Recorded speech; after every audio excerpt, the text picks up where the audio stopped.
Chile, antes de votar por una constituyente, toma el ejemplo de un país que ya ha pasado por este proceso.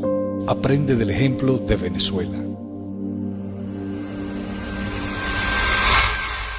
Antes de votar por la constituyente, debes saber esto. En principio, la persona que plantea la constituyente lo ve de esta manera. La constituyente, después que discute, queridos amigos, cuál es el modelo político conveniente para Venezuela, la democracia, la nueva democracia de contenido real, tiene que, antes de aprobar la nueva constitución, someter eso a referéndum para que sea el país el que tome la decisión. Pero la verdad es que una constituyente es esto. La constituyente es una entidad que tiene y acumula el poder supremo. La constituyente puede cambiarle el nombre a Venezuela. La constituyente puede cambiar el estado político de Venezuela. La constituyente puede eliminar la presidencia y reemplazarla por un gobierno colegiado. La constituyente puede hacer todo. Hace 50 años, un autor inglés, cuando la ciencia no estaba tan avanzada, decía que la constituyente puede hacer todo lo que hay en el planeta Tierra. Dirás, Chile no es Venezuela. Verás a Venezuela como lo que es hoy en día, un pueblo sumergido en la pobreza, corrupción y desilusión. Juzgarás a Venezuela viendo los millones quienes de ella han salido huyendo por un mejor futuro. Pensarás de Venezuela como lo que se muestra en las noticias. Mirarás a Venezuela por todo lo malo que vive hoy día. Pero, ¿qué si te digo que Venezuela solía tener una economía de mayor fuerza que la chilena? ¿Y si te digo que Venezuela solía ser la punta de lanza de toda Latinoamérica? La Venezuela que hoy ves abarrotada por la desdicha solía ser la mayor fuerza económica del continente. ¿Qué pasó con esta Venezuela? Cometimos un error, varios errores, una serie de malas decisiones que destruyeron nuestra hermosa nación. Permíteme explicarte. Comenzando en la época de los años 50, bajo el mandato del general Marcos Pérez Jiménez, Venezuela se posicionó como el primer productor mundial de petróleo. La economía venezolana estaba en su pleno apogeo, al punto que nuestra moneda nacional, el bolívar, llegó a poseer mayor valor que el dólar americano. Nuestra economía pujante atrajo la mirada de la inversión extranjera y como consecuencia en Venezuela se desarrollaron las zonas industriales más importantes de toda Latinoamérica para la época. Venezuela se convirtió en refugio para extranjeros e inmigrantes de todo el mundo que llegaban a nuestra nación para beneficiarse del manjar de oportunidades que ella podía brindar. Con brazos abiertos recibimos a todo el que llegaba a nuestro país. Nuestras playas, hermosos paisajes, abundante flora y fauna atraían a turistas del mundo entero.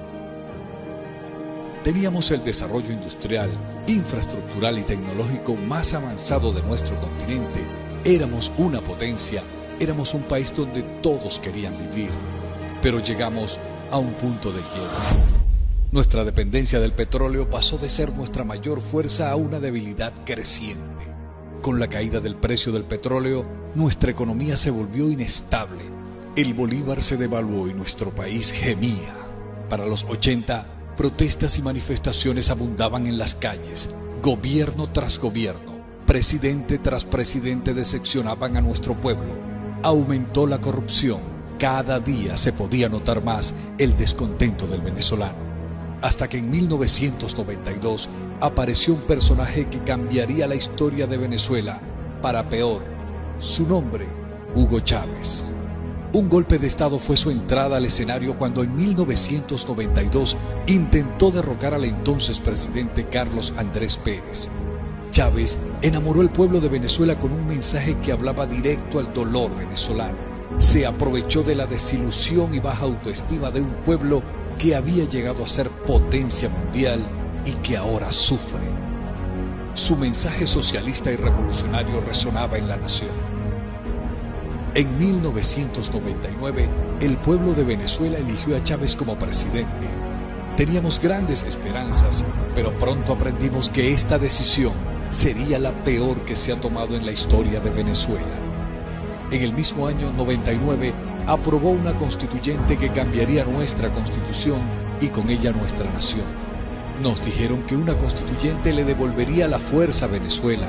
Nos dijeron que una constituyente regresaría a nuestro país a la gloria que una vez tuvo, pero hizo todo menos eso. Con el poder que le otorgó la Constituyente, el gobierno de Chávez destruyó el sector privado de nuestra economía, expropiando compañías privadas una por una. Con la Constituyente reorganizaron los poderes públicos en la nación, alargaron el periodo presidencial, nacionalizaron las principales empresas y hasta cambiaron nuestra bandera y el nombre de nuestro país. El pueblo de Venezuela pensó que no podía empeorar su situación más de lo que ya estaba, pero también en esto nos equivocamos. Mediante elecciones fraudulentas, llegó Nicolás Maduro al poder en el 2013 tras la muerte de Chávez. Él y su cúpula de poder avanzaron sus proyectos no terminados, pero aún con mayor descaro, aberración e insulto a nuestro pueblo. Y nuevamente, en el 2017, autoritariamente impusieron en nuestro país una nueva constituyente que no queríamos y que terminó de destruirnos. Y así, Venezuela llegó a donde la ves hoy día. Hoy, nuestra hermosa Venezuela, que una vez fue potencia, está en la peor desgracia de su historia. Una desgracia que nadie se podía imaginar. Nunca nos imaginábamos pasar hambre. Nunca nos imaginábamos morir por falta de medicina. Nunca nos imaginábamos perder trabajos por la destrucción de las industrias. Y nunca nos imaginábamos tener el sueldo más bajo del mundo. Decíamos que no nos podía pasar, decíamos que no éramos Cuba, pero nos pasó. Así que, aunque digas Chile no es Venezuela, aprende de nosotros para que ciertamente así se mantenga. La constituyente no es la solución, la constituyente es una fórmula para el desastre. Aprendan de nosotros. Al igual que Venezuela en su momento, ustedes son ahora una de las economías latinoamericanas de mayor crecimiento. Ustedes son líderes en el emprendimiento. Ustedes han abierto sus fronteras a inmigrantes de todo el mundo. Ustedes son una potencia, son una nación maravillosa. No desprecien lo que tienen. No entreguen su país a la ruina. El 25 de octubre, acuérdate de tu país hermano Venezuela y no cometas nuestros mismos errores. Aprendan de nosotros y mantengan a Chile como la gran nación que es hoy.